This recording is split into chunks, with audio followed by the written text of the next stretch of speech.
Ma? Oo? Ampun po ba ako? Ha? Sino naman nagsabi sa'yo niyan? Kasi ma, lagi na akong inaasar sa school eh. Ampun daw ako ma eh. Anak, di ba sinabi ko sa'yo huwag ka magpapa-apekto sa sinasabi ng iba? Pero ma, sabihin mo sa akin ma, ampun po ba ako? Ha?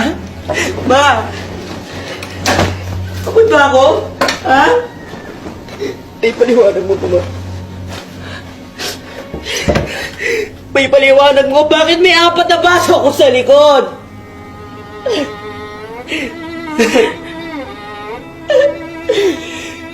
Matagal na namin itinago ito sa'yo, anak.